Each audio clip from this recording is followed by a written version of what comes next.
It's breakfast television right here on City. Very good morning, but very cold morning. 7-day forecast in a bit, but that wind chill dancing around -30 this morning. Kathy Coots doing what she can to keep warm, and we've been hanging out in the Brewster bus. Brewster bringing Stuff the Bus 2013 to Stephen Ave. And Women in Need Society wins.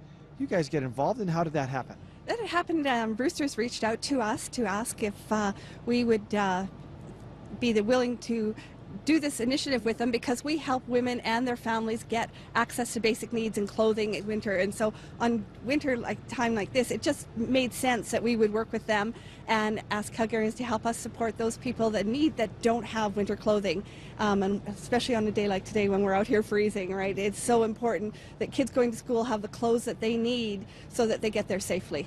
These women in need, a lot of times don't have the time to pack these clothes up, might not have access to those clothes, right, or might not have the funds. And it's hard to imagine from having to not having the necessities of life, really, in Calgary. For sure. When people are leaving situations or they're brand new immigrants to the Calgary, they don't necessarily have anything but the clothes on their back or what they could carry in a suitcase. So thinking about what you might need a couple of months from now, etc., they just don't have that. And so we want to make sure that there's no one in the city that goes without a warm winter coat, or children that are going out to school or not going to school because they don't have the proper clothing, so that they can help move themselves and get a good education, etc., and that the parents can get to work on cold days like today, because they have very limited income and they have to use it where they can, and sometimes that just means feeding themselves, never mind getting the warm clothing they need. Speaking of warmth, here's a 7-day forecast.